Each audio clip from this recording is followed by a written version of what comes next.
Bismillahirrahmanirrahim. Assalamualaikum warahmatullahi wabarakatuh. Alhamdulillahirrabbilalamin. Puji syukur kita panjatkan kehadirat Allah Subhanahu wa Ta'ala, Zat yang Maha Penjaga waktu, Maha memberikan petunjuk kepada kita sekalian. Kita bersyukur masih dihadirkan di hari ini dalam perjalanan umur kita untuk istiqomah menjalankan kewajiban kita, keimanan kita, ketakwaan kepadanya.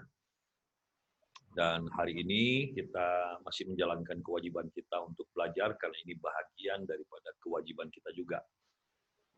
Dan ini adalah hal yang berkenaan dengan ibadah. Baik, hari ini kita juga mengawali perkuliahan dengan berselawat kepada baginda Nabi besar Muhammad SAW dan berserah diri kita kepada apa-apa yang telah beliau ajarkan. Pertama-tama Om Bagus minta maaf kalau perkuliahan kita harus dilaksanakan di sore hari, karena di pagi hari juga tubuhkan banyak kegiatan.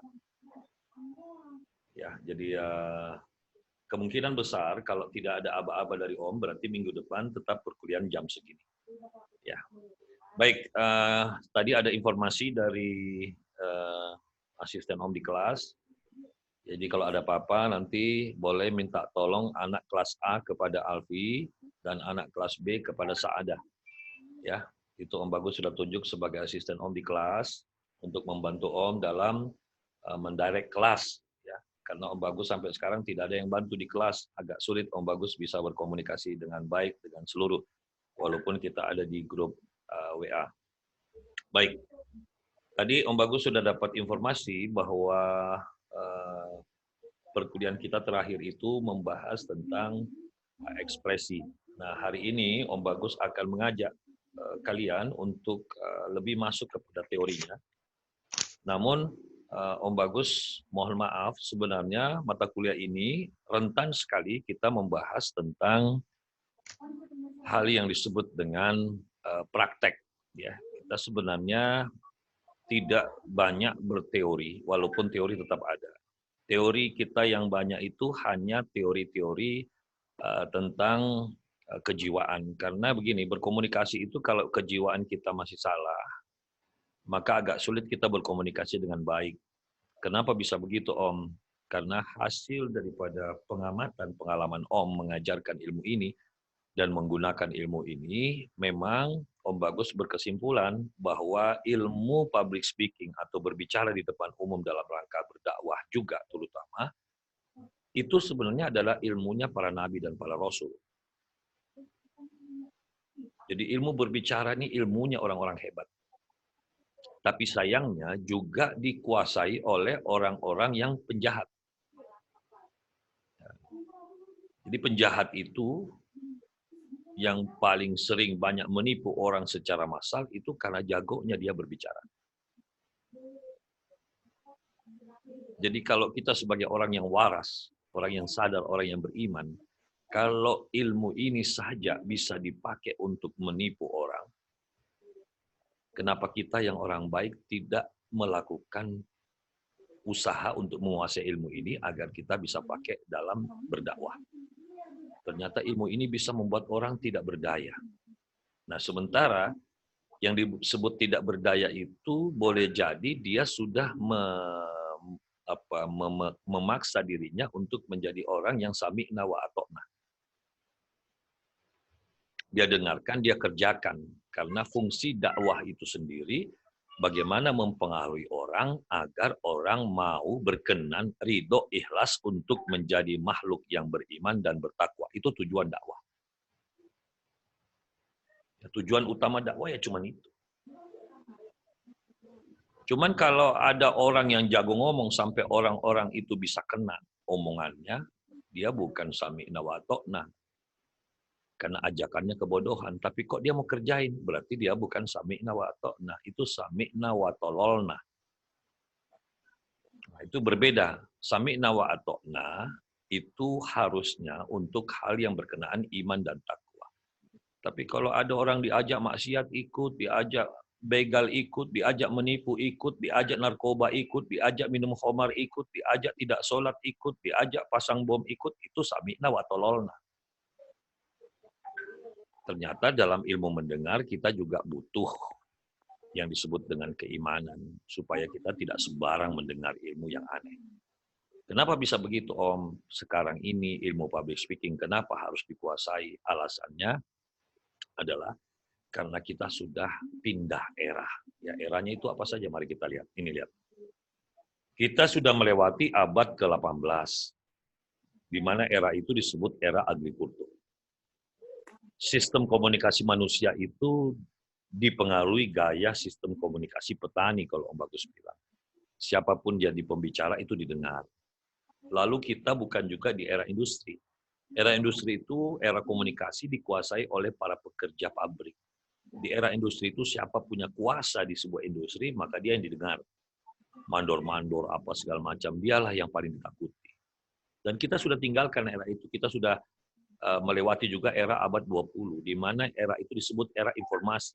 Di situ para pekerja, para pengetahuan, makanya orang dipaksa untuk punya gelar pada saat itu. Tapi sekarang ini kita sudah masuk di era yang namanya abad 21. Eranya kita sebut sebagai era konseptual, di mana orang-orang kalau tidak punya daya cipta, tidak punya simpati, jangan mimpi kalau dia berbicara itu didengar. Makanya bahayanya di sini, di era pesimpati ini, kalau kau tidak punya simpati, jangan mimpi kamu akan didengar orang ketika berbicara. Makanya era pencipta dan era pesimpati ini adalah era, kalau kecurigaan Om, adalah era akhir zaman di mana perintah agama dan sunnah-sunnah Rasul itu paling layak dikerjakan di era ini. Karena paling dibutuhkan. Makanya kalau kita pengen menjadi orang yang dahsyat di era konseptual, kembali kepada ajaran Rasul. Simpatinya, karya-karyanya. Nggak bisa Anda hanya berjejer titel terus tidak ada karya apa-apa, nggak bisa. Kalau kita ngomong teori doang sekarang, nggak ada bukti, nggak ada yang mau dengar kita. Biar kamu berbicara apa di luar, kalau tidak ada bukti dalam hidupmu, tidak ada karyamu, tidak ada yang noleh. Atau kamu berbicara tidak bisa menciptakan bukti ketika kau berbicara, tidak ada yang mau dengar kamu. Makanya mengapa orang-orang yang berbicara di era abad 21 ini, kalau dia melakukan satu keburukan, langsung popularitasnya itu tenggelam. Mari kita lihat satu kasus. Betapa hebatnya A'agim. Tapi gara-gara dia mengajak orang pakai hati, lalu semua orang setuju dengan teorinya. Ya, disebut manajemen kolbu. Tapi sadar tidak sadar, ya saya tidak mengatakan A'agim salah. Tapi ada sesuatu yang dia kerja, yang itu menyenggol area hatinya para ibu-ibu. Ketika dia menikah lagi, di situ ibu-ibu yang tidak terima yang namanya poligami, memuncak. Terluka hatinya. Sehingga foto-foto A'agim di ruangan-ruangannya orang-orang itu diturunkan semua. Dan popularitas A'agim merosot. Padahal kita lihat A'agim salahnya di mana? Yang dilakukan itu ibadah. Tapi kalau kita pakai ilmu kita untuk melihat kesalahan, ya, tolong bedakan ya, mana kesalahan standar agama, mana kesalahan standar poin yang sedang kita jadikan kacamata pandang. Sekarang kita sedang menggunakan poin kacamata pandang ilmu komunikasi dan persuasifnya dalam public speaking. Kalau kita lihat kacamata pandang agama secara kahfa, apa yang dilakukan oleh A'agim itu tidak ada yang salah. Malah itu menambah ranah ibadahnya, dia menikah lagi. Tetapi kalau kita berbicara tentang efek-efek komunikasi dalam setiap perbuatan, selalu ada konsekuensi. Ada suka dan tidak suka. Karena yang mendengar kita juga pakai nafsu. Jadi walaupun Agim berteriak, berdakwah, saya ini kan benar, saya kan menjalankan sunnah Rasul, saya, percuma. Karena audiens itu sama dengan jual beli. Pembeli itu raja. Kalau kita berbicara di depan umum, audiens itu raja. Dia berhak siapa yang dia mau dengar. Dia mau pulang kek, dia mau dengar terus kek. Audiens itu raja. Umat itu raja. Ya, ini yang harus kalian ketahui. Jamaah itu raja. Maka jangan sakiti perasaan jamaah. Apalagi era sekarang kan era simpati. Dan banyak lagi contoh-contoh, kasus-kasus bagaimana hal ini terjadi juga di Mario Teguh. Kenapa Mario Teguh tiba-tiba kehilangan popularitas? Ya, karena masyarakat melihat teori-teorinya yang dahsyat, tiba-tiba aib masa lalunya kebuka, di mana ternyata dia punya anak yang tidak diakui, tidak dipedulikan. Sebenarnya kalau saya lihat, nyaris tidak punya salah itu Mario Teguh. Tapi karena keserang oleh mantan istrinya dulu, dia tidak berkutik, dia tidak segera mengambil langkah-langkah untuk melakukan sosialisasi kepada masyarakat. Terlambat. Tapi masyarakat sudah kadung negative thinking dan tidak bisa lagi. Apalagi kontrak dari TV sudah dihapus, sudah anjlok, sudah tidak punya apa-apa. Sehingga itulah berbahayanya kita menjadi public figure. Karena yang dipakai adalah teori public figure, teori media. Ini harus kalian kuasai. Jadi, mulai kalian muda di umur 19 sampai 25, perbaiki kalian punya simpati. Kalian sudah kuliah di Usuluddin, harusnya semakin menajamkan simpati. Karena tidak susah umat Islam itu belajar simpati. Karena Rasulnya mengajarkan simpati tingkat tinggi, dan Rasulullah SAW itu adalah orang yang memiliki simpati tingkat tinggi. Dan agama Islam itu ilmu yang mengajarkan tentang simpati tingkat tinggi. Ilmu Islam mengajarkan kita bagaimana berkarya di kehidupan ini. Tidak bermalas-malasan. Bagaimana menjadi orang yang memahami agama Islam. Agama Islam mengajarkan bahwa khairun nas anfa'uhum linnas. Bahwa manusia yang terbaik itu yang paling banyak manfaatnya. Nah, orang yang paling banyak manfaatnya adalah orang yang paling banyak karyanya. Orang yang paling banyak keterampilannya. Jangan kita dari kecil sekolah di pesantren, belajarnya itu satu kitab, yaitu Al-Quran dan hadis. Sampai tua Al-Quran dan hadis. Padahal itu baru mendengar ayat. Sementara melihat tanda-tanda kekuasaan Allah, kita jarang pelajari. Makanya mengapa seseorang yang sudah belajar Al-Quran diwajibkan untuk juga belajar fisika, ekonomi, komunikasi, psikologi, kesehatan, tata surya, geometri, geologi, geografi, semuanya itu namanya tanda-tanda kekuasaan Allah. Tapi jangan kita ini contoh ya, seorang dokter sekolah kedokteran sampai tua, sampai profesor pangkat 10, tapi tidak pernah buka Al-Quran. Ini juga sesat. Dia hanya melihat tanda-tanda kekuasaan Allah, tapi tidak paham urusan untuk akhirat. Ada juga yang dia pelajari ilmu akhirat saja, tapi kehidupan di dunianya terseok-seok. Sementara Rasulullah SAW berpesan, kalau ada orang yang hanya menomorsatukan akhirat melupakan dunia, atau sebaliknya menomorsatukan dunia melupakan akhirat, dia bukan pengikutku. Jadi kalau kalian itu dari kecil cuman Al-Quran aja, sampai kuliah S1 Usuluddin lagi. Ditanya komputer tidak paham, ditanya kejiwaan tidak paham, ditanya tentang politik tidak paham, ditanya ekonomi tidak paham. Bagaimana kalian bisa bergaul dengan umat? Umat itu butuh jawaban, sementara umat ini ya terdiri dari banyak profesi. Begitu dia berantem sama ibunya saja, kalau kamu ini tidak pernah lama bersama ibumu, apa yang kau jawab? Atau kau tidak pernah mendalami kitab-kitab parenting, apa yang kau bisa jawab? Kalau dia stres menghadapi corona, nah kamu sendiri tidak tahu ilmu otak, apa yang kau bisa jawab? Jadi Om Bagus mengajari kalian berbicara, berbicara itu sama dengan kita belajar nyetir mobil. Bermanuver menghadapi segala bentuk jalan dan cuaca, kondisi, situasi, dan keadaan. Om Bagus ajarkan kalian nyetir, caranya tikungan, caranya slalom, caranya jumping. Tetapi untuk apa Om Bagus ajarkan kalian seperti itu, tapi kalian tidak tahu mau kemana. Dan kalaupun kalian tahu mau kemana, untuk apa juga kalian ke sana kalau kalian tidak tahu untuk apa?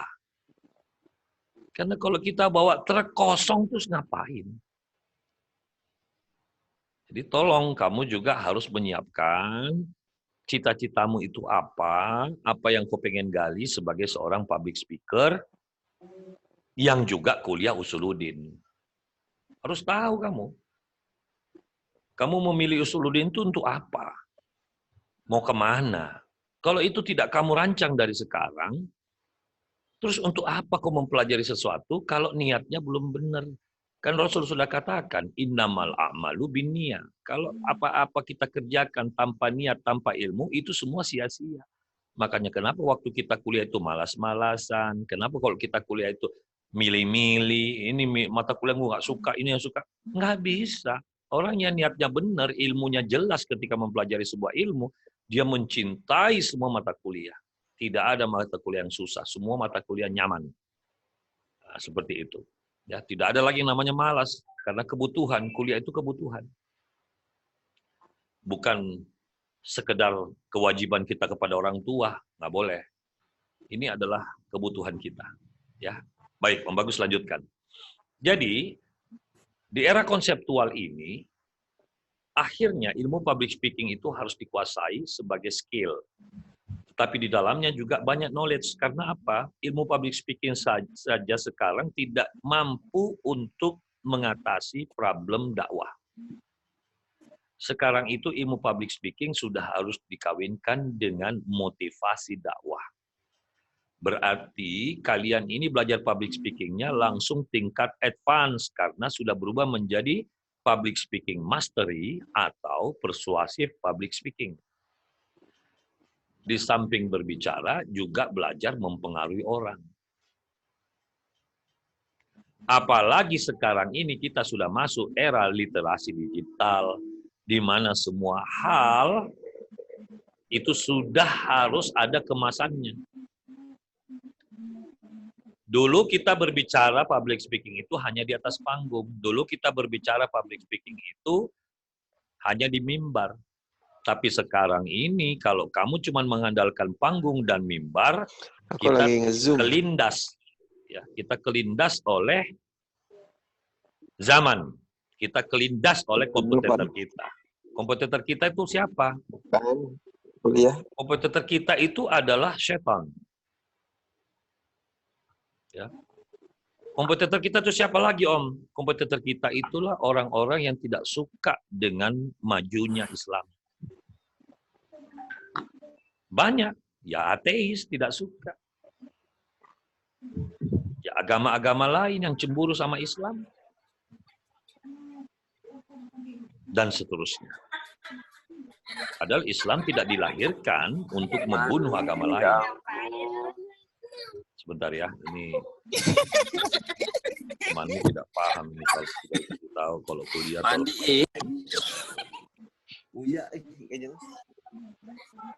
Tolong kasih tahu teman-temannya ya kalau kuliah, mic-nya langsung dimatikan kalau masuk. Yang bagus remove aja.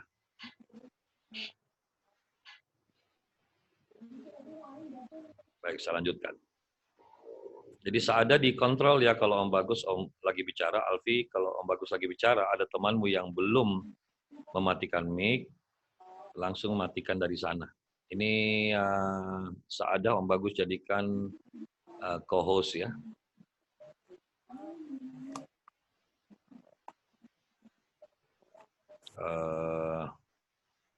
Alfi juga Om Bagus jadikan co-host. Jadi kamu bisa kendali dari situ. Baik, Om Bagus lanjutkan.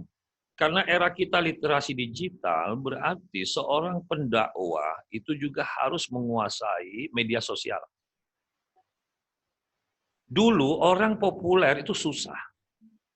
Dulu orang berbicara di depan publik itu susah, makanya setengah mati orang mencari penyiar karena masyarakat tidak terbiasa berbicara di depan media.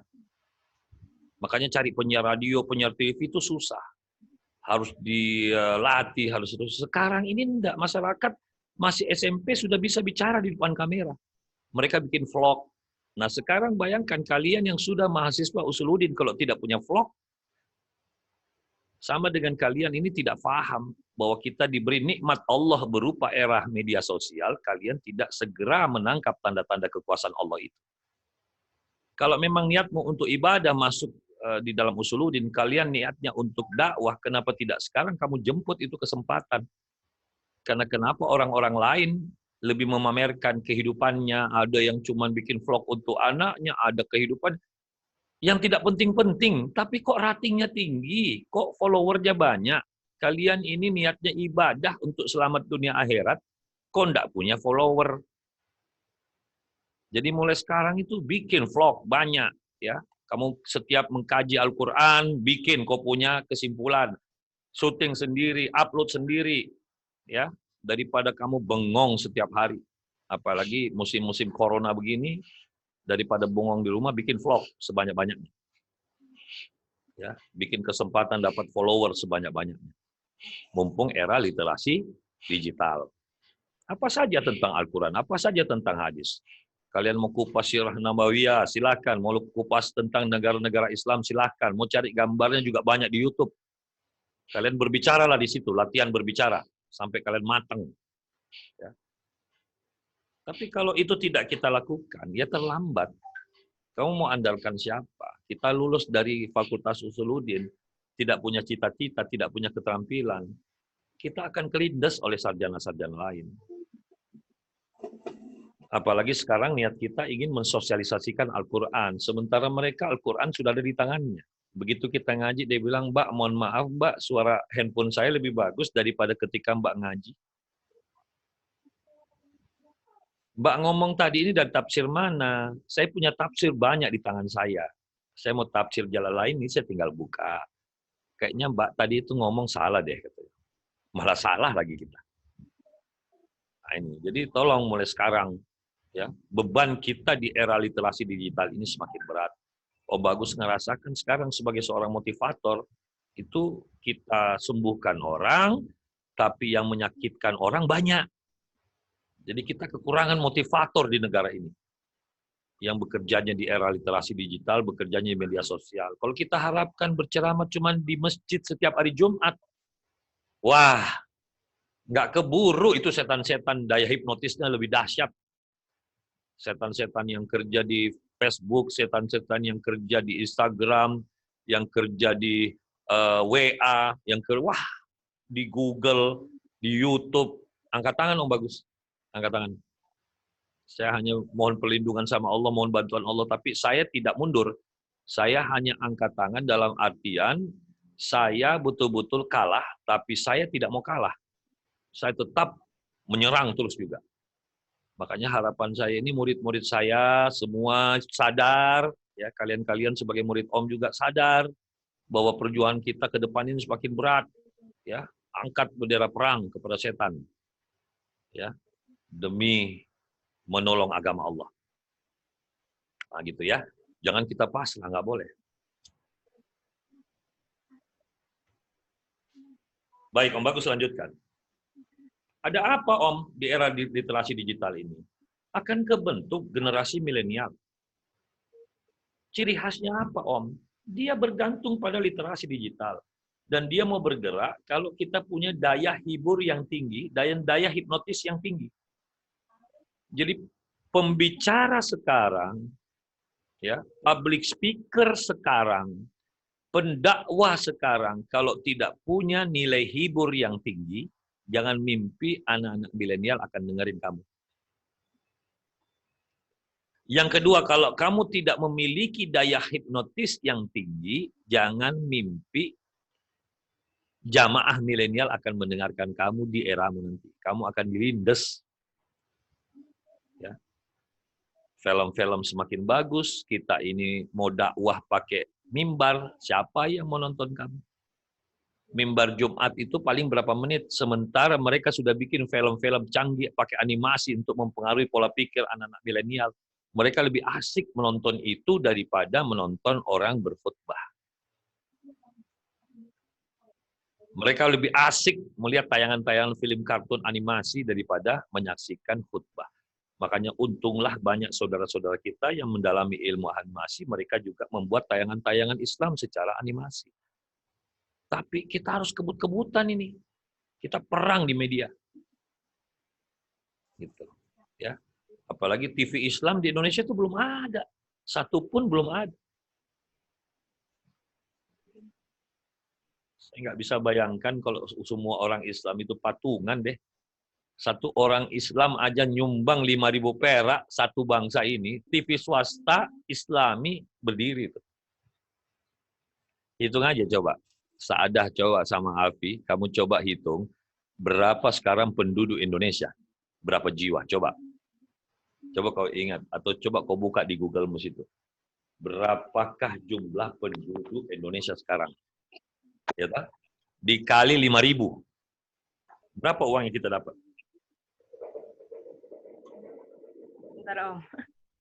Sementara Om Bagus ngopi dulu. Berapa jumlahnya Saadah? Atau Alfi, dapat tak? Belum ada. Bentar. Yang keras suaranya ya. Berapa jumlah penduduk Indonesia sekarang? Alfi, dapat? 271 juta jiwa. Dikali 5.000 perak.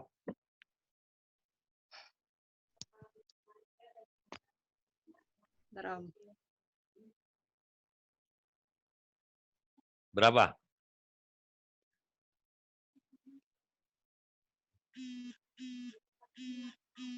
Jadi kan TV swasta itu? Jadi Om.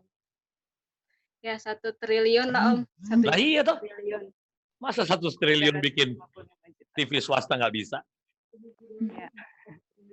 Coba. Lalu kita siarkan aja dakwah setiap hari. Dan kita pengaruhi orang Islam, ya nonton aja itu sudah setiap hari. Sinetronnya sinetron Islam. Kuisnya kuis Islam. Beritanya berita Islam. Jadi orang tidak bingung mau cari ceramah. Jangan tunggu hari Jumat baru kita dengar khutbah.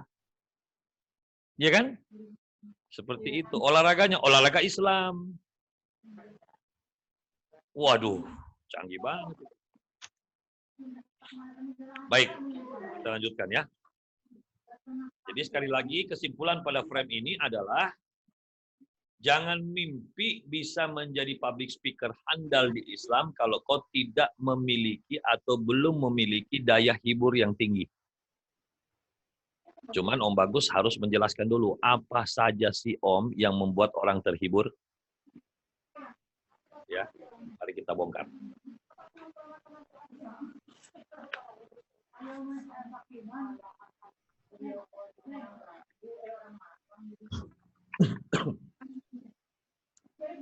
Ada orang terhibur. Ini orang terhibur. Ada orang terhibur kalau dia takut. Maka pintar-pintarlah kau menakut-nakuti orang. Oh, kok bisa Om ada orang takut terhibur? Ada. Kalau tidak percaya, lihat itu. Kalau ada film horor, dia nonton itu. Sudah tahu menakutkan, dia datang, dia pula yang beli kartisnya. Makanya laku itu tayangan horor itu, mulai dari suster ngesot sampai suster keramas. Mulai dari kuntilanak, kuntil mama, kuntil bapak juga ada itu. Ya, tuyul Mbak Yul, ya, semua kan ngerasukin otaknya umat yang tidak jelas. Dan itu ditonton karena banyak orang kalau takut terhibur. Ada juga orang itu terhibur, ya. Kalau dia terancam. . Makanya dia suka itu.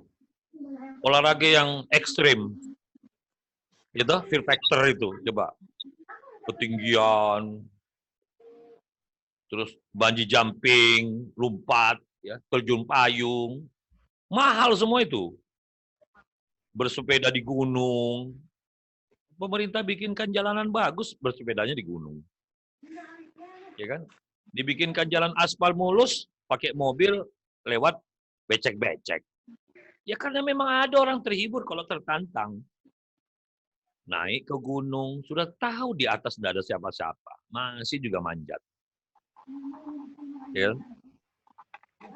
Enakan juga tidur di hotel, maunya tidur di atas gunung. Ya memang ada yang menikmati. Ikan itu loh, tinggal kita beli di supermarket, digoreng, pulang, selesai. Ini enggak, pergi mancing. Nunggu lama, sudah tahu wal as demi masa. Innal insana lafi khusr. Sesungguhnya manusia berada pada kerugian. Rugi apa? Rugi waktu. Pergi mancing. Begitu dapat, bukannya dibawa pulang digoreng, dia dapat ikan hanya untuk ngomong strike.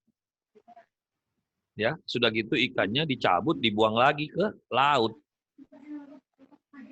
Betapa bencinya itu ikan sama kita. Karena apa? Dikembalikan ke laut, tapi bibirnya udah sumbing. Padahal waktu kita pancing, kita dapat, dia bahagia itu ikan. Alhamdulillah, akhirnya saya bermanfaat, dimakan sama manusia. Ya Allah, terima kasih. Kita balikin lagi ke laut. Marah dia. Jadi ada orang bahagia kalau dia terancam. Ditakut-takuti, diancam-ancam. Makanya isinya Al-Quran itu kan dua itu sebenarnya. Isi Al-Quran itu kabar gembira dan peringatan. Kabar gembira lah itu hiburan. Peringatan juga itu hiburan. Karena ada orang itu tobat karena apa? Takut mati. Peringatkan. Kullu nafsin dha'iqatul maut. Itu peringatan. Ketahuilah bahwa semua makhluk yang berjiwa akan menjumpai kematian. Waduh, diancam dia. Dan orang yang mati harus husnul khotimah, jangan su'ul khotimah, terancam dia. Akhirnya dia tobat. Jadi dia terhibur. Lalu kita tanya, kenapa kau tobat? Itu Pak, saya suka sekali dulu ceramahnya. Siapa ini Ustazah Alfi itu, dia mengatakan bahwa kita ini pasti mati. Saya pulang itu merenung, Pak. Akhirnya saya tobat. Jadi dia terhibur dengan ceramah. Karena kamu pandai mengemas ceramahmu. Ada orang terhibur, ya, kalau dapat hadiah. Ada orang terhibur kalau dapat makan, minum. Ada orang terhibur kalau dipuji. Ada orang terhibur kalau menang. Ada orang terhibur kalau juara. Wah, bla bla bla. Ini kamu kuasai nih, nanti pelajari nih. Nah, ini kita cuma bisa dapat dari teori psikologi. Nah, kalau kamu pengen dakwah dengan public speaking, kuasai ilmu psikologi. Kamu akan tahu bagaimana cara menghibur umat. Nah, Rasul itu jagonya. Sampai orang yang benci sama dia aja terhibur, bayangin. Orang loh benci sama Rasul, terhibur sama Rasul. Ya kan? Nah, coba kamu pergi ke negeri Cina, ada satu masjid besar di sana yang dibangun. Karena di sana dibangun oleh salah seorang sahabat Rasul. Ya. Itu di sana dibangun masjid megah. Ya. Itu oleh Kaisar Cina untuk menghargai Rasul. Nah, jelas-jelas Kaisar Cina itu komunis. Konghucu lah, ya bukan komunis lah, Konghucu lah pada saat. Tapi mengapa dia menghargai Rasul? Padahal kalau dipikir pesaingnya ini. Coba kau buka di YouTube. Ada dapat ceritanya. Jadi nanti kita dalami bagaimana teknik menghibur, ya. Kita lanjutkan terlebih dahulu. Oke, kalau begitu Om, kita tinggalkan dulu frame ini. Lalu kita sadari bahwa ternyata di dalam public speaking itu banyak sekali tuntutan. Banyak sekali tuntutan. Ya. Mari kita buka. Sekarang Om Bagus akan presentasikan kepada kalian. Kalau begitu Om, pembicara bagaimanakah sekarang ini yang punya daya hipnotis dan daya hibur yang dahsyat? Pertanyaannya, mengapa seorang pembicara di era milenial itu bisa didengar, bisa diperhatikan dan dikagumi? Karena dia memiliki yang disebut dengan power influence, kekuatan dalam mempengaruhi.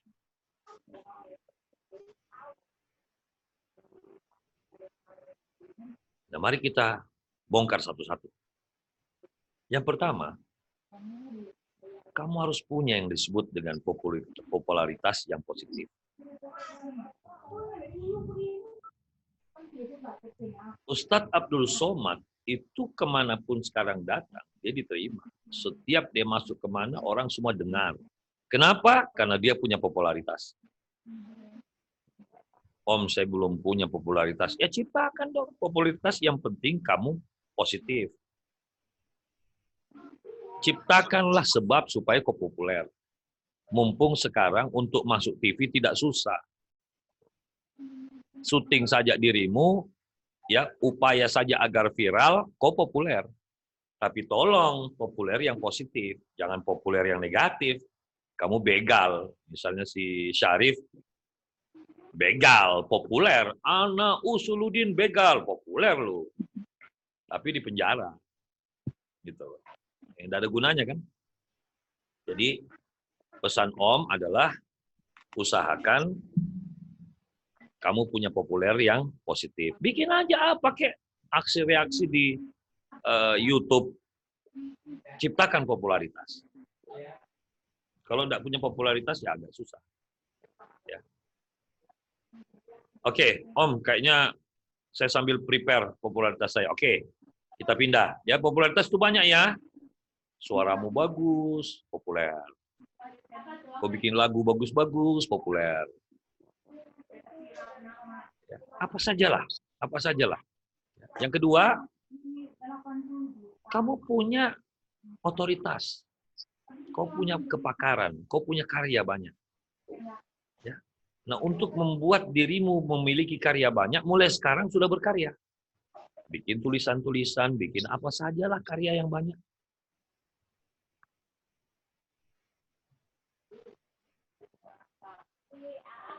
Atau dalami suatu ilmu yang jarang dimiliki orang. Misalnya Alfi, jarang-jarang tuh perempuan jadi pemain saksofon. Dia udah beli saksofon, tiup, latihan. Misalnya. Karena kalau saya main gitar, Om, sudah banyak cewek jago gitar. Kalau saya main drum, sudah banyak. Saksofon ini jarang. Apalagi di Indonesia ini kekurangan. Atau, saya sudah putuskan, Om, saya jadi pemain sulap. Jadi saya dakwah sambil sulap. Pesulap Indonesia, perempuan jarang, Om. Apalagi yang pakai jilbab. Nggak ada, Om. Ya udah. Kamu punya kepakaran di bidang sulap. Gitu loh.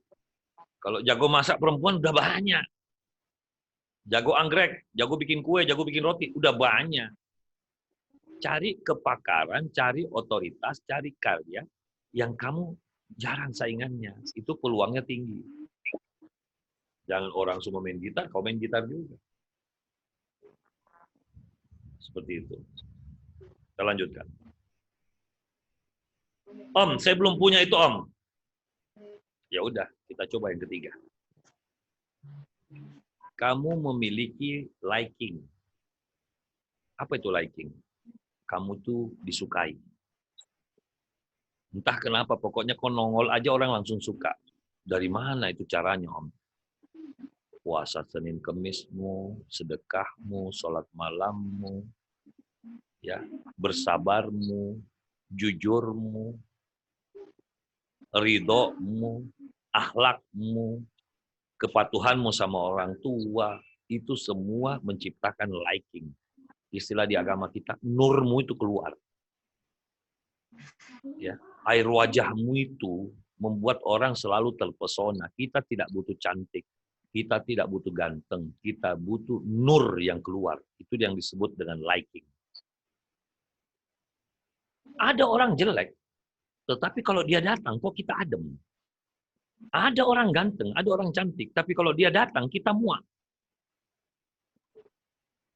Jadi sebenarnya wajah ini bisa menyenangkan siapa saja pemiliknya, yang penting dia melakukan atau dia memiliki yang disebut dengan liking. Apalagi kamu mau ekspresif, selalu liking itu selalu positif, ya. Kalau dia datang, dia selalu senyum, dia bergairah, dia tidak pernah loyo, dia tidak pernah ngantuk di depan orang. Cara duduknya, cara berdirinya selalu kelihatan dia itu membawa aura positif.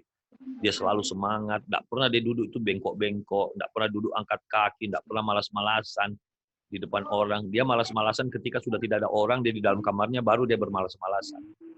Tapi ini enggak. Dia pembersih, dia harum, ya. Dia itu rapi, dia suci, dia teratur, dia tidak lemot, ya, dia tidak malas. Keluar dia punya ekspresif yang positif. Ya, kalau saya bilang nurmu itu dahsyat. Ya, itulah yang Om Bagus bilang liking. Kamu punya karisma. Tapi kalau kamu dandan sesukamu, rambut awut-awutan, celana belel apa, ini ikut-ikutan yang negatif.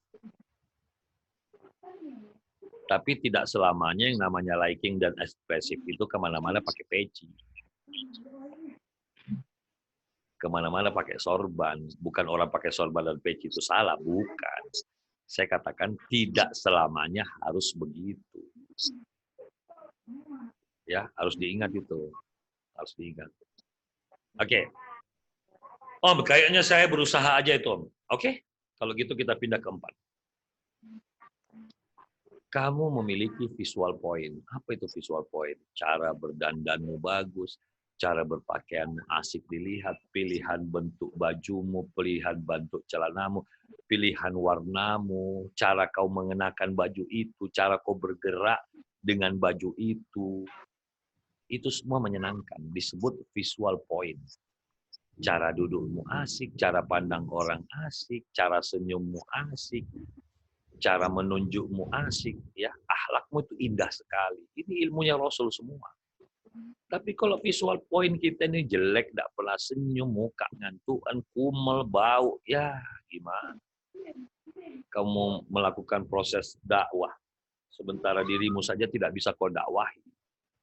Bagaimana mau dakwah untuk orang? Jadi tolong, kalau mau kuasai ilmu yang Om Bagus ajarkan, mulai sekarang, belajar kamu berpakaian yang enak. Sepatu jangan diinjak-injak, kaos kaki bolong juga masih dipakai. Om Bagus tuh selalu keras sama murid-muridnya, termasuk, mohon maaf nih, celana dalam, baju kos dalam yang sudah bolong-bolong, kaos kaki yang bolong-bolong, sudah jangan dipakai lagi. Om Bagus juga anaknya orang miskin, tapi tidak mau pakai baju kos dalam yang bolong-bolong, tidak mau pakai kaos kaki yang bolong. Saya beli jarum, saya beli benang, saya jahit sendiri, saya tisik, biar tidak kelihatan robek. Karena kapan kita sudah tisik, kita jahit lagi, dia tidak bisa disebut baju robek. Karena tidak ada lagi robeknya, kan begitu. Bukan berarti kita sombong, langsung dibuang yang robek, tidak. Sepatu aja saya nggak mau kalau kumal. Sejak kapan Om Bagus punya sepatu kumal? Dari semenjak Om Bagus itu dulu masih numpang sama orang tua kere, saya tetap saja rapi. Walaupun sepatu saya murahan, tidak pernah kelihatan jorok. Sepatu saya walaupun murahan, tidak kelihatan kumal. Gitu loh. Walaupun saya ini anaknya orang miskin, tapi saya juga harum. Saya juga rapi. Saya juga menyenangkan. Begitu.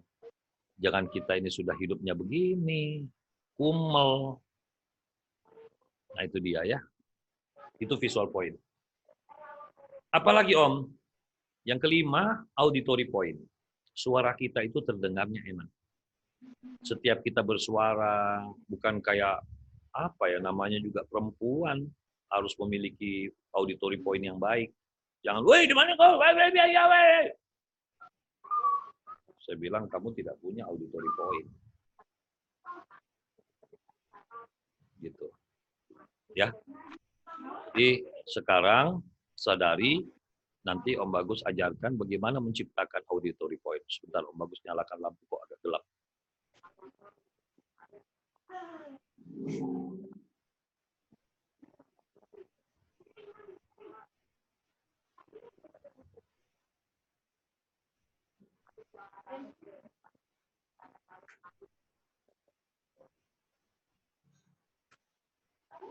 Oke, ada hal yang mau ditanyakan, silakan sebelum Om Bagus lanjutkan, biar Om Bagus ambil napas juga ini kalau mau ngomong. Silakan kalau ada yang mau ditanyakan, buka mic-nya, sebutkan nama.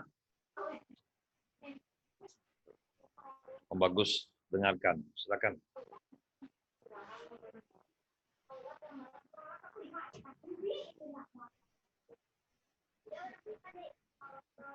Kalau ada silakan.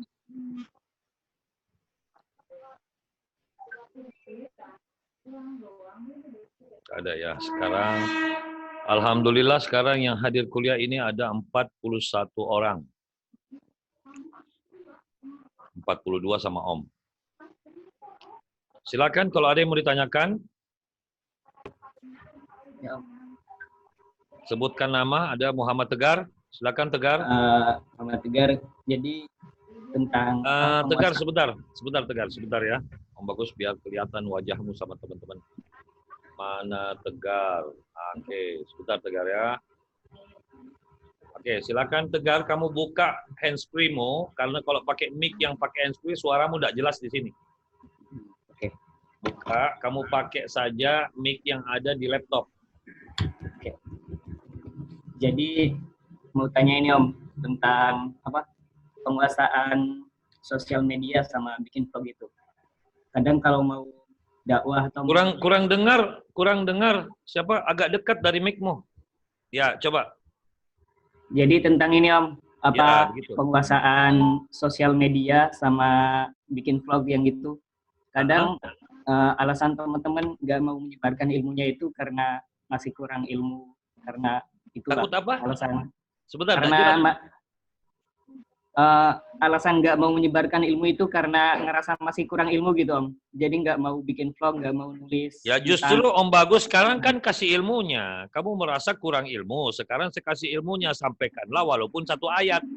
Kamu mau tunggu berapa ayat baru kamu sampaikan? Nah perintah agama sampaikanlah walaupun itu satu ayat. Artinya apa? Jangan sampai ayat yang kau tambah itu basi. Karena seburuk-buruk ayat di kepala adalah ayat-ayat yang ditumpuk yang tidak disampaikan. Karena kapan kau sampaikan, kau sudah masuk dalam pengamalan ayat level 1. Gitu. Jadi jangan bikin teori-teori baru di balik teori yang sudah Allah atur sama Rasulnya. Makanya dalam suatu hadis Allah sudah katakan, apabila suatu hal sudah kutentukan bersama Rasulku, jangan pula kau tentu-tentukan. Nah itulah orang-orang yang belajar agamanya sukanya tentu-tentukan. Saya malu, saya kan baru tahu sedikit, saya mau sampaikan. Loh justru kan perintahnya sampaikanlah walaupun satu ayat. Nah itu ya. Jadi sampaikanlah, nggak usah kalau ada orang bilang, sok-sokan lu, sok beriman lu, Tegar. Bilangin nggak apa-apa sok beriman, daripada lu sok kafir. Gituin. Kan mana yang kau pilih, sok beriman atau sok kafir? Nah, sok beriman kan, nah makanya kerjain aja. Kalau kita dituduh sok, ya enggak apa-apa. Beriman itu harus sok dulu. Kalau enggak sok, enggak bisa beriman. Ya, terima kasih Tegar. Pertanyaannya bagus banget. Ada lagi, silakan. Om mau tanya. Ya, itu siapa? Ada Erna atau siapa? Saada? Ada, iya. Oke, silakan Saada. Tadi kan di power influencer itu ada yang otoritas. Nah, itu harus dalamin satu ilmu yang jadi keahlian kita. Bukan satu. Bukan satu maksudnya Om, harus punya. Kalau bisa banyak-banyak, jangan satu. Oh ya, misalkan misalkan ada beberapa misalkan. Nah, tapi bagaimana menjaga konsistensinya agar kita mempelajarinya. Kadang-kadang masih mut-mutan gitu untuk mempelajari. Nah, kau sudah jawab kan? Kadang-kadang mut-mutan Om. Nah, itu. Nah, berarti jawabannya sudah ada di kamu.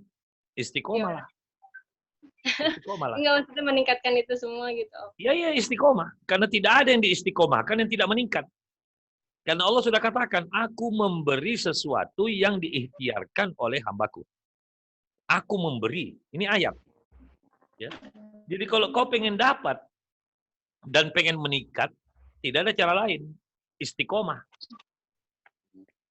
Ya, tetapi kita tidak. Kita mau istiqomah, tapi kita masih percaya ayat-ayat sesat. Ayat-ayat sesatnya itu apa? Om, saya tuh Om, kalau lagi semangat, rajin banget. Tapi kalau lagi tidak semangat, itu malas banget. Saya bilang, kamu salah pilih ayat. Kenapa ayat yang begitu yang kau yakini? Kalau Om Bagus, ayatnya beda. Dengarkan ya ayat Om, kalau kau pengen istiqomah. Om Bagus ini kalau semangat, Om Bagus tuh rajin. Tapi kalau Om Bagus datang tidak semangatnya, di situ Om Bagus rajin banget. Jadi bisa nggak saya nggak rajin? Karena ayat Om benar. Itulah yang disebut dengan istiqomah. Ketika kita semangat, kita rajin. Ketika kita malas, kita rajin banget. Itu namanya istiqomah. Lawannya istiqomah namanya istirahat. Jadi orang yang tidak istiqomah selalu memikirkan istirahat.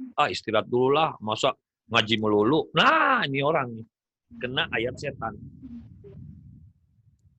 Masa sedekah melulu, sekali-sekali dong gue yang disedekain. Ya, kenapa aja enggak sekalian? Masa sholat melulu, sekali-sekali dong gue disolatin. Ya kan? Tuh, Tegar ketawa tuh. Jadi gitu. Ternyata ada yang salah di ayat musa'adah. Mestinya ayat yang benar yaitu tadi. Kita hidup harus istiqomah. Malah agama mengajarkan, ketika engkau sudah selesai mengerjakan suatu aktivitas, maka segera beralih kepada aktivitas berikutnya. Coba, tidak ada dalam agama itu apabila setelah selesai satu urusan, maka istirahat dulu. Tidak ada itu. Tidak ada. Makanya Om Bagus adalah orang yang tidak percaya hari libur. Biar kau tanggal merah, Om Bagus tetap kerja. Karena bagi saya, wala'as innal insana lafi khusr. Demi masa sesungguhnya manusia itu berada pada kerugian. Itulah orang-orang yang senangnya libur. Itulah orang yang rugi. Om Bagus enggak. Termasuk sekolah Om. Sekolah Om itu tidak ada rugi. Tidak ada libur. Karena tidak pernah kita mau berlibur.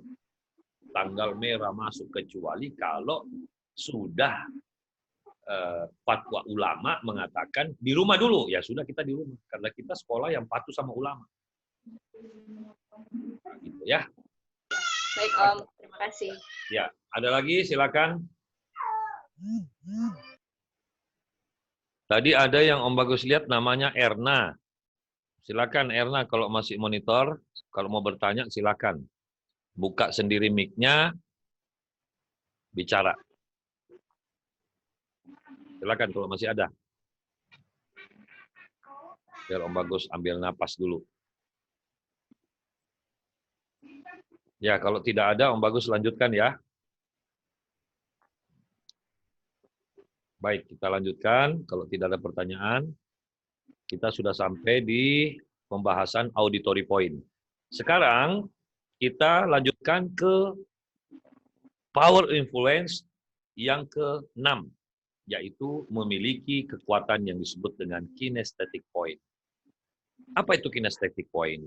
Kamu pandai menciptakan rasa dan perasaan di setiap kalian berbicara. Kalian pandai mengemas isi materi kalian, sehingga ketika kalian menyampaikan materi itu, semua orang suka. Karena boleh kita sama-sama berbicara tentang Mi'raj, tapi ketika kamu yang berbicara tentang Mi'raj, orang lebih senang mendengarnya karena kamu punya kinesthetic point. Kamu jago menyampaikannya. Kinesthetic point itu kayak apa lagi Om? Kalau ada sebuah cerita lucu, jangan kau langsung GR mendengar ceritanya lucu, lalu kau coba untuk menyampaikan, dan kamu yakin orang akan ketawa. Kalau kau pandai untuk memiliki kinesthetic point. Tapi ada kawan, walaupun ceritanya itu sudah kita tahu, sudah lucu, udah tahu kita lucunya di mana, udah kita pernah dengar ceritanya. Tapi lucunya kalau dia yang sampaikan, kok kita masih ketawa? Karena dia memiliki kinesthetic point. Tapi ada kawan itu ceritanya lucunya bukan main, tapi begitu dia ceritain, kagak keluar lucunya. Bahkan kita ketawa terbahak-bahak bukan gara-gara ceritanya, gara-gara kasihan sama dia. Kasihan kenapa, Om? Karena kagak lucu. Gitu. Oke, nanti ini kita ajarkan bagaimana teknik-tekniknya. Berikutnya adalah kita adalah pelaku yang terbukti. Ini yang ditanyakan Tegar tadi. Om, gimana Om? Kita kan baru tahu sedikit. Ya enggak apa-apa sedikit. Yang penting kau sudah amalkan, sampaikan. Tapi kalau kamu belum mengamalkan, kamu mau sampaikan, akui dengan jujur. Bapak Ibu sekalian, jujur, mari kita ingatkan diri kita, terutama saya, mengingatkan diri saya untuk senantiasa bertakwa kepada Allah. Ya, kita ingatkan diri kita. Jadilah pelaku yang terbukti. Kalau kau memotivasi orang, kau sendiri juga tidak termotivasi, tidak bisa. Kamu mengajak orang sedekah, kamu sendiri juga malas sedekah, tidak bisa. Kamu ngajak jadi orang baik, kamu sendiri belum baik juga tidak bisa. Jadilah pelaku yang terbukti. Makanya kenapa Rasulullah SAW ketika dia berceramah, semua orang takjub karena dia pelaku. Kenapa sekarang banyak penceramah yang dia ngomong panjang lebar, nggak ada yang dengar? Ya mungkin dia bukan pelaku. Dia suruh sabar, dia suruh semangat orang, dia sendiri tidak semangat. Habis ceramah, pinjam duit sama jamaah. Gimana itu? Gimana jamaah bisa percaya kalau duit aja kita pinjam sama jamaah? Minta uang sama jamaah. Itu tidak bisa. Coba bayangkan kalau ada orang berceramah ya di sebuah masjid, setelah itu selesai, dia yang nyumbang ke masjid. Gue jarang tuh dengar kayak gitu. Yang ada pulang berharap dari masjid. Sementara kita berlomba-lomba nyumbang masjid, dia berlomba-lomba dapat duit dari masjid. Coba bayangkan. Mentalnya kan jelek tuh. Nah sekarang Om Bagus tanya, apakah kalian belajar di Usuluddin itu untuk berharap duit dari umat? Hati-hati kalian. Hati-hati. Berharap hidup dari ceramah di masjid. Hati-hati.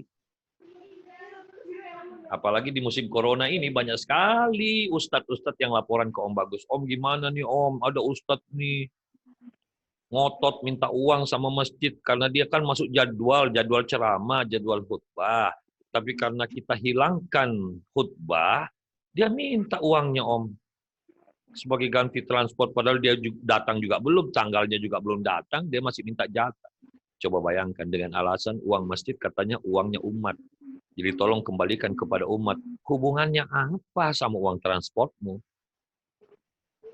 Kok licik sekali, dia pendakwah, dia penceramah, kok malah dia yang ngotot melakukan keburukan. Mohon maaf nih. Tega kamu makan uangnya masjid. Itu dia.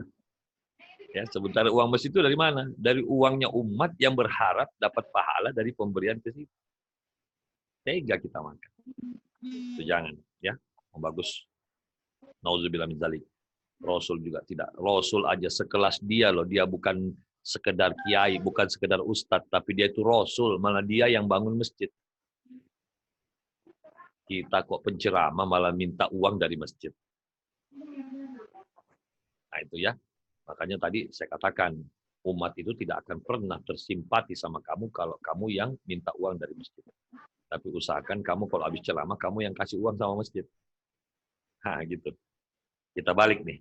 Kita berceramah tentang Hari Raya Kurban, kita sendiri yang banyak kurban di masjid. Tapi kalau kita ini berceramah tentang menyuruh orang berkorban sementara kita ini tidak kurban, baru orang kurban di masjid, kita yang milih dagingnya. Saya minta hatinya, ya, saya minta kepalanya, saya minta kulitnya, saya minta... Kok licik sekali kita ini. Kurban itu untuk siapa? Ya, mohon maaf ya. Ini sekedar motivasi. Berikutnya Om. Jadilah ahli literasi digital dan broadcaster. Kau harus menjadi YouTuber. Apa boleh buat?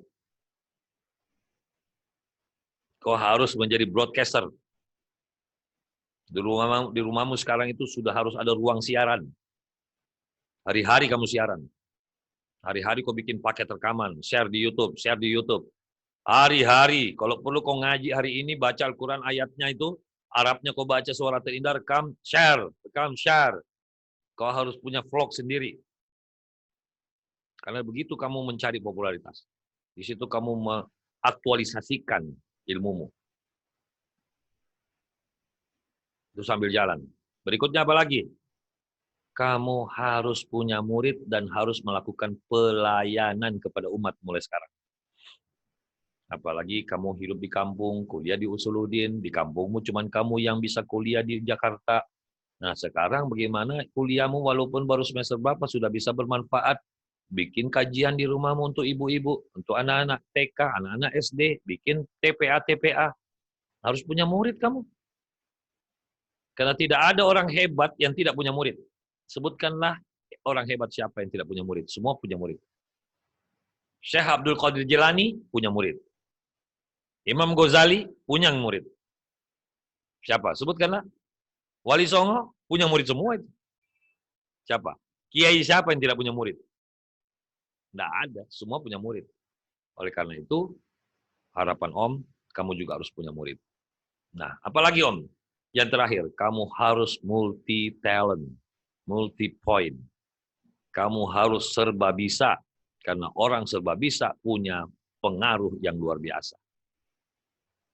Gitu loh. Nah, yang jadi pertanyaan, kalau semua ini tidak ada dalam dirimu. Lah, inilah kita seburuk-buruk manusia. Karena ini semua manfaat ini. Ini manfaat. Khairun nas anfa'uhum linnas. Kalau kau sudah tidak ada lagi manfaatnya, ya segera kamu tobat untuk memperbaiki keterampilanmu supaya kau bisa bermanfaat minimal untuk orang tuamu.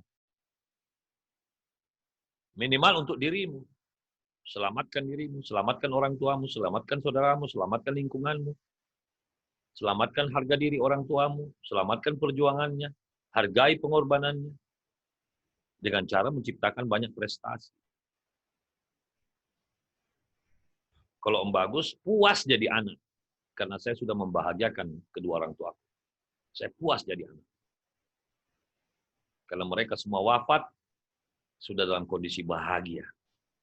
Saya puas jadi anak. Walaupun jujur, dalam waktu yang Om Bagus dikasih sama Allah, saya puas.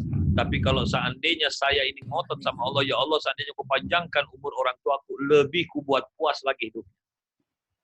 Cuman sayangnya mereka semua dipendekkan umurnya. Tapi saya sebagai anak puas, ya sudah membayar wabil khusus kepada ayah saya. Saya sudah memberikan nikmat untuk hidupnya, wabil khusus. Kita ini semua adalah orang miskin, tapi saya bisa menghajikan ayah saya itu sudah subhanallah. Karena Om Bagus ini anaknya orang miskin, tidak punya apa-apa. Om Bagus kuliah S1 itu bayar sendiri, merantau itu bayar sendiri hidup. Berjuang di kota orang. Dan orang tua saya tidak sarjana, tapi saya bisa sekolah sampai S3. Ini kepuasan batin bagi saya. Gitu loh. Saya membiayai diri saya sendiri. Walaupun saya ini awalnya bukan dosen, tapi saya jadi dosen ini karena disuruh, diminta. Saya tidak pernah melamar di UIN, tapi saya diminta di beberapa fakultas. Saya tidak pernah melamar di IIKI, tapi saya diminta jadi dosen di IIKI. Saya tidak pernah melamar di PT IKI, tapi alhamdulillah saya diminta untuk mengajar di sana. Saya tidak pernah minta untuk menjadi pengurus di MUI, tapi saya diminta. Om Bagus ini dilamar supaya jadi pengurus, dan akhirnya Om Bagus jadi dosen juga di MUI.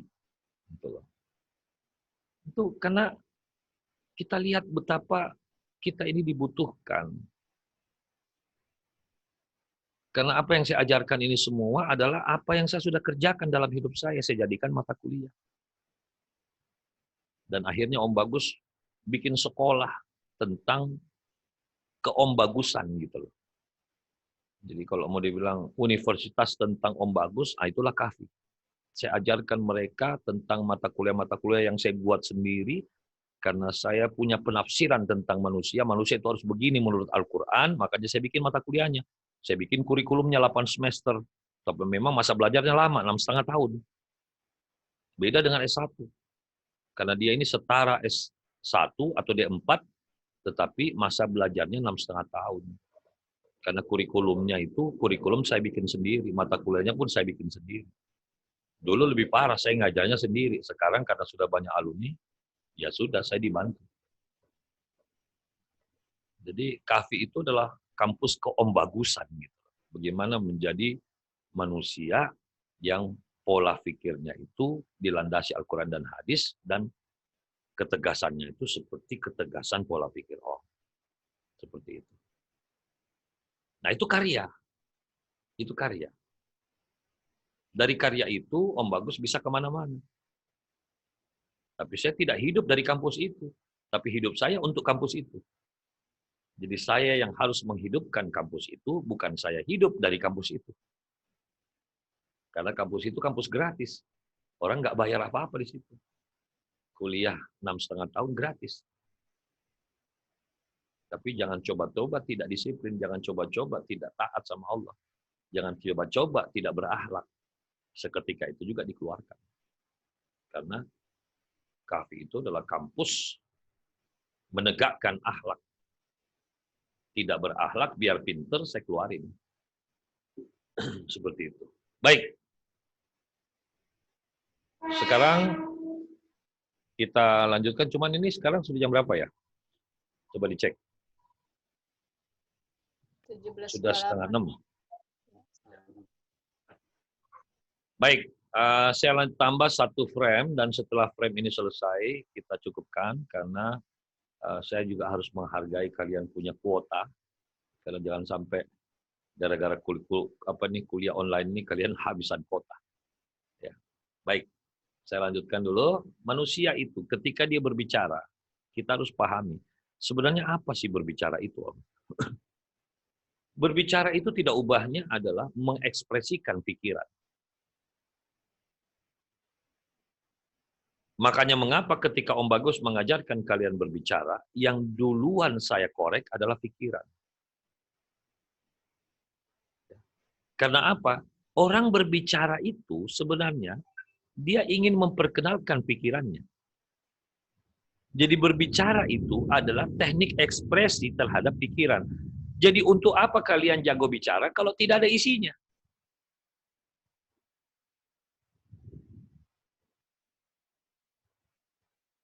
TV atau stasiun TV itu adalah memancarkan program. Untuk apa kalian belajar memprogram, menyiarkan suatu program kalau tidak punya program? Ya nggak? Untuk apa kalian jago bicara kalau kalian itu pikirannya belum jago? Sama dengan kita sedang menyampaikan pikiran kita yang bego. Makanya kenapa ada orang banyak takut berbicara di depan umum? Karena takut ketahuan siapa dia. Dia takut ketahuan bodohnya. Takut ketahuan otaknya itu tidak ada isinya. Takut diketawain karena dia tidak bisa menunjukkan pola berpikirnya yang benar.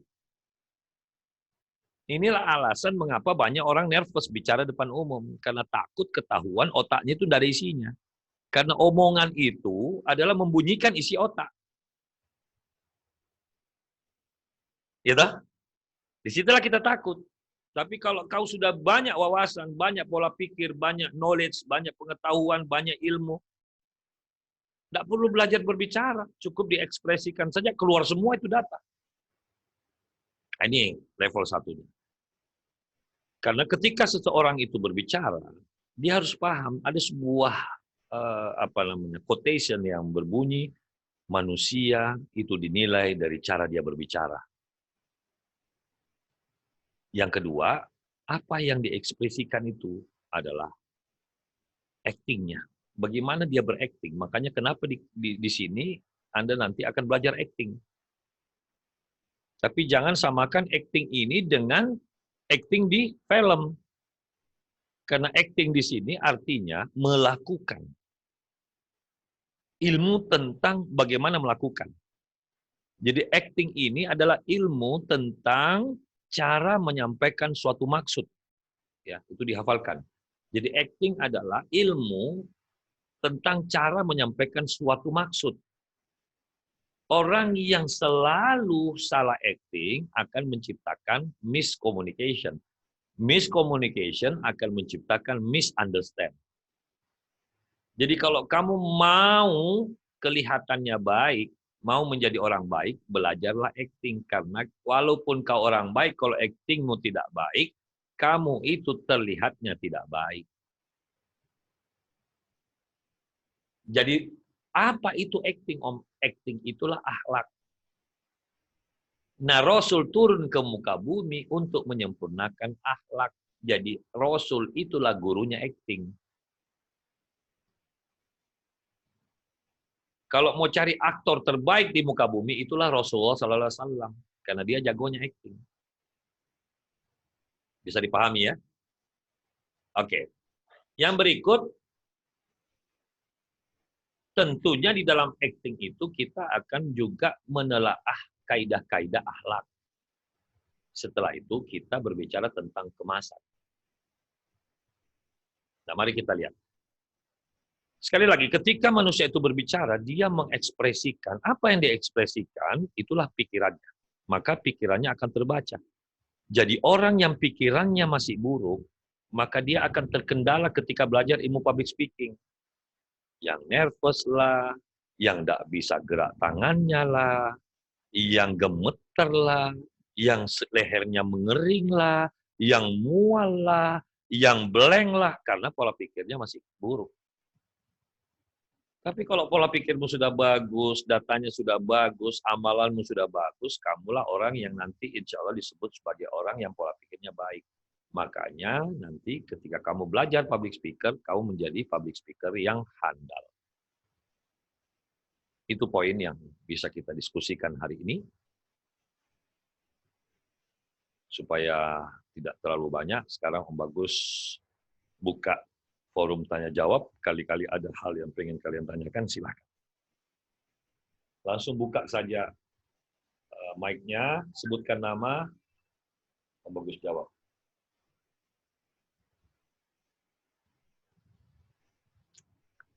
Silakan. Umal. Silakan Umal. Mana Ya, Umal? Umal, kayaknya mic kamu belum dibuka deh. Sudah, Om. Coba, Umal mana suaranya? Ya, sini. Kecil sekali Umal. Ya, halo, Om. Kamu pakai laptop atau pakai HP? Pakai HP, Om. Dekatkan mulutmu dengan HP-mu, jangan jauh. Oh, ya, siap. Dekatkan mulut sama HP-mu. Silakan. Mana? Iya, Om, tunggu bentar. Ya.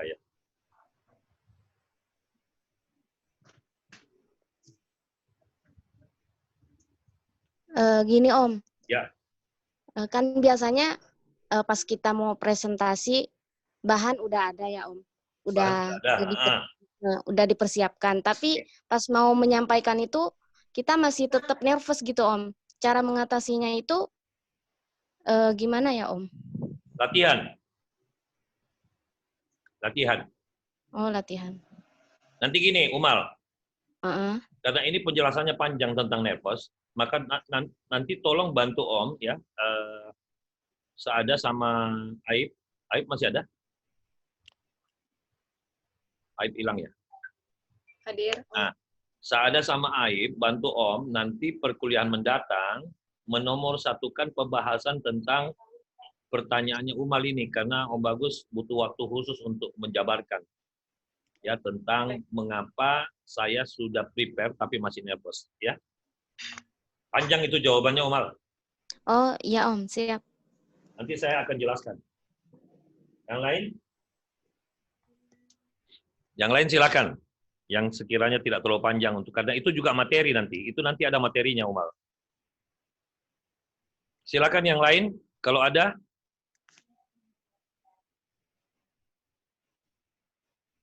Coba dicek-cek pembahasan tadi, kali-kali ada hal yang ingin ditanyakan, silakan buka mic, sebutkan nama, dan tanya.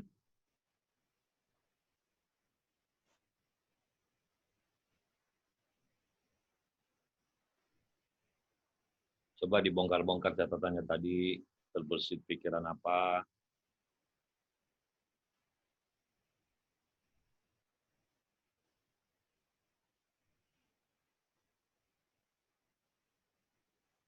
Kalau tidak ada, berarti Om Bagus menganggap apa yang Om Bagus jelaskan bisa dipahami.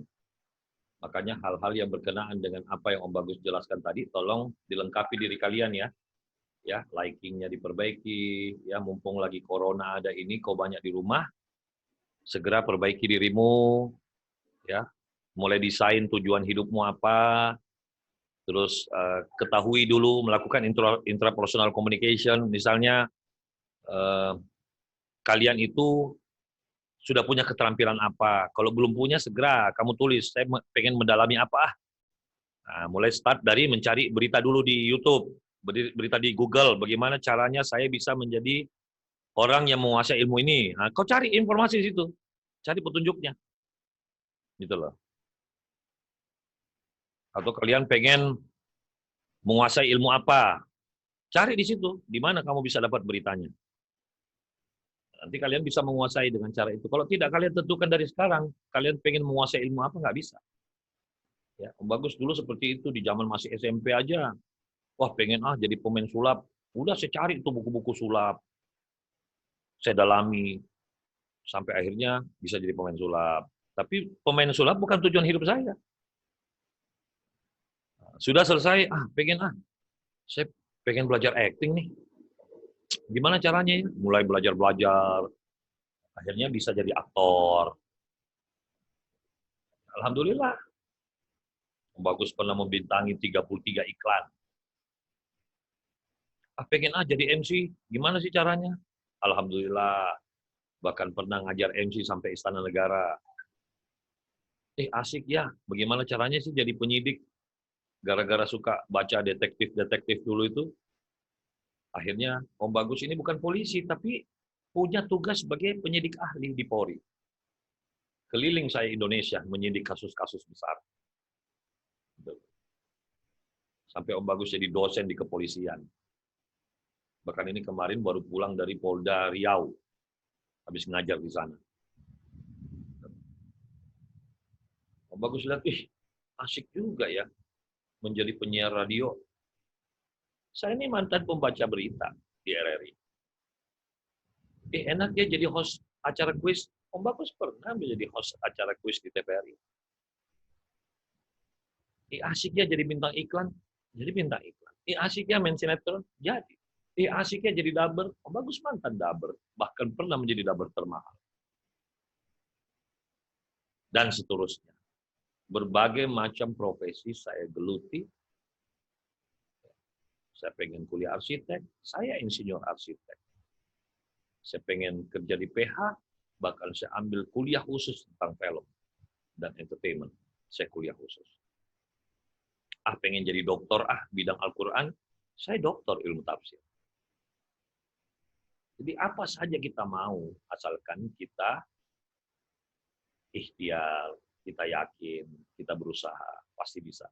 Kamu bisa menjadi apa saja yang kau mau, yang penting penuhi syariatnya. Syariatnya apa, Om? Punya kemauan, lakukan ikhtiar, dan doa sambil minta bantuan Allah. Pasti kamu dapat. Kamu bisa jadi apa saja. Termasuk membeli barang-barang yang kau sukai. Om Bagus tuh pengen punya mobil yang begini. Ya Allah, saya yakin saya bisa beli karenamu. Saya beli. Saya pengen punya motor yang begini. Saya beli. Tanpa harus berutang. Tanpa nyusahin orang. Tanpa minta-minta. Kecuali minta kepada Allah. Seperti itu. Ya. Baik. Sampai di sini perjumpaan kita. Kalau memang tidak ada pertanyaan, Om Bagus akhiri dengan hamdalah. Alhamdulillahirabbil alamin. Alhamdulillahirabbil alamin. Kita tutup dengan doa kafaratul majelis. Subhanallah.